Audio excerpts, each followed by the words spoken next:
Selamat pagi, siang, sore, dan malam. Kami dari kelompok 1 akan menjelaskan mengenai kode dari GD dan UGD CNN dan juga GD pengenalan pola.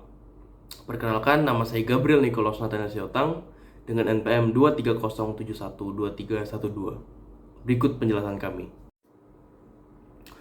Masuk ke dalam bagian pertama, yaitu memuat dan melakukan pemrosesan data. Pertama-tama akan memasukkan dataset sifat dan kemudian menormalisasi gambar agar proses pelatihan lebih stabil dan juga penggunaan fungsi loss kategorikal untuk klasifikasi multikelas. Lanjut ke bagian membangun model CNN. Pertama-tama, program akan menginisialisasi model sekuensial, lalu menambahkan lapisan konvolusi, ukuran kernel, dan fungsi aktivasi relu. Kemudian menambahkan lapisan max pooling, lalu program akan mengubah data fitur 2 dimensi menjadi vektor 1 dimensi untuk mempersiapkan input ke lapisan fully connected dan menambah lapisan output dengan 10 neuron. Masuk ke dalam bagian mengompilasi data. Program akan menggunakan optimizer Adam untuk memperbarui bobot secara adaptif. Lalu loss categorical cross entropy untuk klasifikasi multikelas dan metrik mengevaluasi akurasi. Kita lanjut ke bagian pelatihan model. Program akan melakukan putaran pelatihan sebanyak 10 kali dan menggunakan 20% data pelatihan untuk validasi. Lalu, di bagian evaluasi model, program akan menampilkan akurasi data pengujian dan kemudian program akan menampilkan prediksi untuk gambar uji pertama, dan di bagian terakhir program akan memvisualisasi hasil pelatihan. Perkenalkan, saya Giva Rangga Tuasaragih dengan NPM 2307-12317. Masuk ke UGD CNN. Berikut adalah penjelasan langkah demi langkah dari kode berikut. Pertama, memasukkan library yang diperlukan. Di sini, saya mulai dengan mengimpor semua library yang dibutuhkan untuk memproses gambar, membangun model CNN, dan menampilkan hasilnya.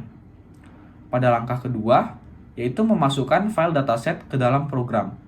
Di sini, saya menetapkan lokasi folder dataset yang berisi gambar-gambar bola tenis, bola basket, dan bola voli yang berguna untuk diproses nantinya dalam model. Kemudian pada langkah ketiga, yaitu data preprocessing dengan image data generator. Di sini, saya menyiapkan generator yang akan menormalisasikan gambar dan membagi dataset menjadi bagian pelatihan dan validasi. Kemudian pada langkah keempat, yaitu membuat generator data pelatihan. Di sini, saya membuat generator khusus untuk membaca gambar pelatihan, mengubah ukurannya menjadi 32x32 pixel, dan membaginya dalam batch. Pada langkah kelima, yaitu membuat generator data validasi. Di sini, saya membuat generator lain untuk membaca gambar validasi agar bisa mengevaluasi kinerja model selama pelatihan. Pada langkah ke-6, yaitu membangun model CNN. Di sini, saya membangun arsitektur model CNN dengan lapisan konvolusi untuk mengekstrak fitur dan lapisan fully connected untuk mengklasifikasikan gambar. Pada langkah ke-7, yaitu melatih model. Di sini, saya melatih model menggunakan data pelatihan, lalu memantau performanya dengan data validasi selama beberapa epoch, yaitu 10. Pada langkah ke-8, yaitu evaluasi model. Setelah pelatihan selesai, saya mengevaluasi akurasi model menggunakan data validasi untuk melihat seberapa baik hasilnya. Kemudian pada langkah terakhir, yaitu prediksi dan visualisasi data. Di sini, terakhir saya menguji model dengan beberapa gambar acak dari dataset validasi, kemudian melihat prediksi model dan menampilkan gambarnya bersama hasil prediksinya. Berikut adalah contoh hasilnya. Berikut adalah untuk bola voli, bola tenis, dan bola basket. Perkenalkan, nama saya Neville Sewandri dengan NPM 2307-12316. Selanjutnya, guided pengenalan pola, yaitu pengenalan wajah pada gambar, di mana pertama-tama kita akan mengimportkan library yang dibutuhkan, yaitu CV2 dan Matplotlib, karena akan digunakan pada program nantinya. Kemudian, load gambar di mana kita akan membaca gambar yang terdapat di image path dengan format BGR atau blue, green, red. Gambar harus di-rename sebagai image.jpg ataupun image.jpeg. Selanjutnya, konversi gambar ke grayscale, di mana format BGR tadi akan diubah menjadi grayscale atau hitam putih. Hal ini berguna untuk meningkatkan efisiensi pelatihan dan juga membuat model menjadi lebih akurat. Lalu, terdapat load model Haar Cascade yang merupakan algoritma yang digunakan untuk mendeteksi wajah. Selanjutnya, deteksi wajah, di mana detect multiscale berfungsi untuk mendeteksi wajah. Kemudian untuk scale factor, mengontrol skala ukuran gambar bertahap. Lalu ada mean neighbors, merupakan jumlah deteksi yang diperlukan untuk menganggap suatu area sebagai wajah. Dan mean size adalah ukuran minimum wajah yang akan dideteksi.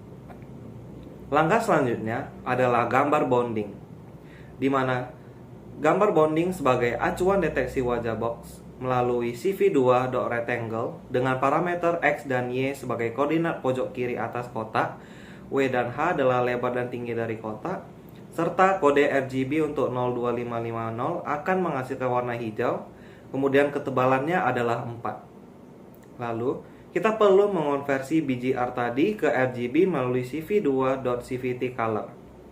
Langkah terakhir menampilkan hasil gambar yang telah mendeteksi wajah dengan format RGB. Berikut hasil gambar yang telah dideteksi. Next, terdapat pengenalan wajah pada kamera.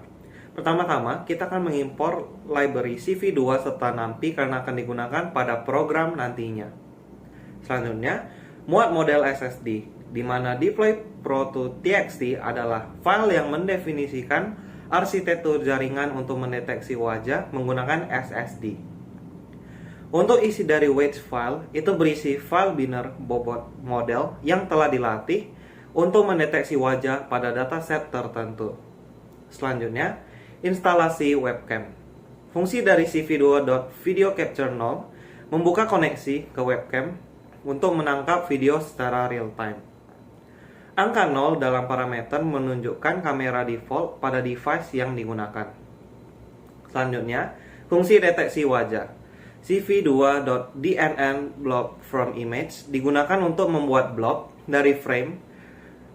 Kemudian pada bagian detections, model menghasilkan deteksi berupa array dengan koordinat dan confidence. Kemudian membuat bounding box melalui for loop. Skor confidence kemudian diambil untuk menentukan seberapa yakin suatu model bahwa deteksi tersebut adalah wajah. Jika skor lebih dari 50%, maka akan digambarkan bounding box yang menunjukkan wajah yang terdeteksi. Karena kita membuat infinite loop, model akan membaca frame dari webcam secara terus-menerus. Frame yang dideteksi ditampilkan di jendela GUI menggunakan CV2 IM Show. Kemudian code di-run, kamera webcam akan menyala dan muncul sebuah window baru. Untuk menutupnya, kita dapat menekan Q ataupun close seperti biasa. Setelah itu, kita perlu membersihkan resource di mana video_capture.release melepaskan kamera yang digunakan. Sedangkan cv.destroy_all window akan menutup semua jendela OpenCV yang terbuka. Untuk hasilnya dapat dilihat pada gambar berikut. Sekian presentasi dari kelompok kami. Terima kasih.